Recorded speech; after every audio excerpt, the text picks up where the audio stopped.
na luz. Mas, infelizmente, essas doutrinas estão fundamentadas no engano e na mentira, travestidos de verdade. A decepção será horripilante misericórdia. O terceiro e último texto cuida da pergunta dos apóstolos logo após a transfiguração. Por que dizem os escribas? Foi preciso que antes volte Elias. Jesus respondendo disse: em verdade Elias virá primeiro e restaurará todas as coisas. Mas digo-vos que Elias já veio e não o conheceram, mas fizeram-lhe tudo o que fizeram. Assim farão eles também padecer o Filho do Homem. Então entenderam os discípulos que lhes falara de João Batista. Sem maiores dificuldades, percebe-se que das flexões do verbo vir, erkomai, só uma está no passado, e exatamente aquela que identifica ou que identificava o propósito de João Batista com a disposição do profeta Elias. Quanto ao fato de Elias vir, ele ainda virá. A pergunta foi feita porque os apóstolos Pedro, Tiago e João haviam visto Elias e Moisés ao lado de Jesus poucos momentos antes. Mateus 17, de 1 a 3. E eles sabiam que Elias havia sido trasladado por Deus, segundo o livro dos Reis 2, 11 e 12, e que continuava vivo. Como poderia, pois, mesmo que existisse a tal da reencarnação, ter Elias reencarnado em João Batista, se Elias continuava vivo, se Elias jamais desencarnou ou morreu? Ademais, o profeta Malaquias transmite o recado de Deus para Israel e diz: eis que eu vos envio o profeta Elias antes que venha o dia grande e terrível do Senhor. Malaquias 4:5.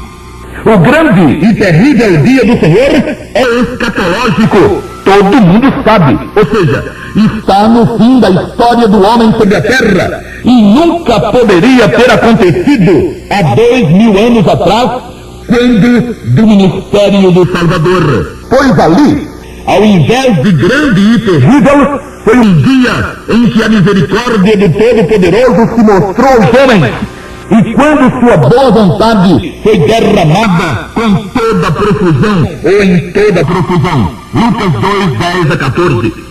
Sempre que alguém tenta respaldar suas crendices, usando a autoridade das Sagradas Escrituras, como no caso de Allan Kardec, Leon Denis e Elizabeth Prophet, ocorrem sofismas, omissões e descontextualizações. Ou, em outras palavras, acontecem argumentos falsos, intencionalmente defeituosos, para induzir alguém ao erro. Textos são usados fora do propósito comum ou do contexto, e, convenientemente, são esquecidos os textos que vão bem contra ao que se quer estabelecer. No caso de Elias e João Batista, tanto Kardec quanto Leon Denis e Elizabeth esqueceram de citar Lucas 1 e 17. E por que será que esqueceram todos um versículo que menciona as duas personagens chaves da falcatrua espírito-esotérica?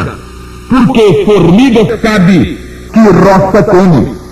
Nesse texto, Lucas 1 e 17, está a informação precisa, sem necessidade de interpretação alguma, daquilo que Jesus confirmaria depois, identificando João Batista com Elias, no que dizia respeito à disposição mental, ao estado espiritual, à posição de destemor que norteou a conduta de ambos na obra do Senhor. Foi por ocasião do anúncio do nascimento de João Batista a seu pai Zacarias que o mensageiro celeste, o anjo Gabriel, entre outras coisas, disse-lhe: e converterá muitos dos filhos de Israel ao Senhor seu Deus, e irá adiante dele no espírito e virtude de Elias. Lucas 1, de 5 a 20. Pneumati kai dinamei. no espírito e virtude e poder. É muita cara de pau tentar alguém convencer outrem de que João Batista era Elias reencarnado usando textos bíblicos. É coisa ou para quem não quer entender nada da Bíblia, ou então, como é o caso espírito esotérico, para quem tem muita má fé. O termo grego pneuma, espírito, tem muitas e múltiplas aplicações no Novo Testamento. E uma delas é estado espiritual, estado de mente, disposição. Se diz, por exemplo, que alguém tem espírito esportivo. Fala-se também no espírito olímpico, que é competir mais que vencer. João Batista, afirmou o anjo Gabriel, teria o mesmo espírito de luta e de destemor de Elias. Quer dizer, não respeitaria a tirania de Herodes, Marcos 6, 17 a 20, como Elias não levou em conta a vilania de Acabe. Segundo livro dos Reis, aliás, primeiro livro dos Reis, 21, de 17 a 29. Em momento algum, como querem os pregadores da mentirosa reencarnação, insinuou o mensageiro do Todo-Poderoso que o espírito de Elias entraria em João Batista, quando então Elias deixaria de ser Elias. E João Batista, a essa altura, já teria deixado de ser João Batista, pois, passados 2000 anos, ele já teria reencarnado em Josés e Marias aos montões. Usando o mesmo recurso que o anjo Gabriel, o apóstolo Paulo, escrevendo aos Coríntios, disse: que quereis? Irei ter convosco com vara, isto é, com disciplina, ou com amor e espírito de mansidão? 1 aos Coríntios 4, 21. A palavra aqui é a mesma de Lucas 1, 17. Pneuma aqui.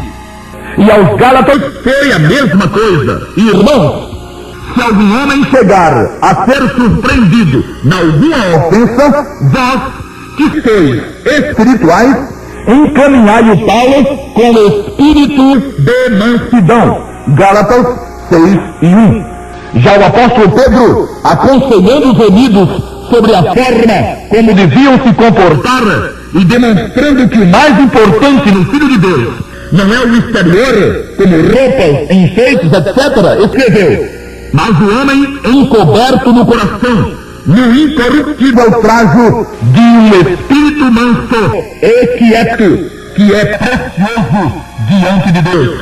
Primeira Epístola de Pedro 3 e 4.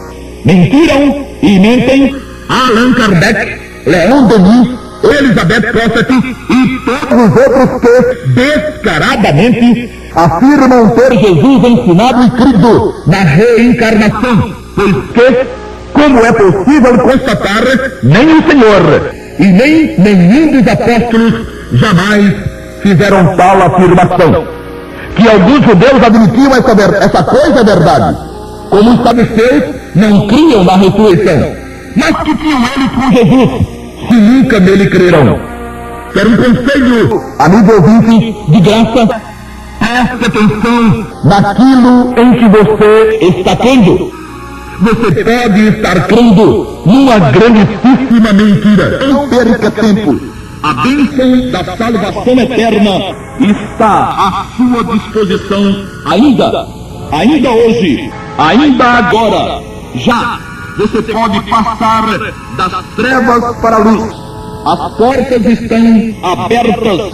O sangue de Jesus está aí para ser utilizado sobre os seus pecados e bani-los para sempre e purificá-los para sempre. Invoque o nome de Jesus. A chance também é sua, se você aproveitasse dela enquanto há tempo, enquanto há vida. E que o Senhor a todos abençoe. Amém.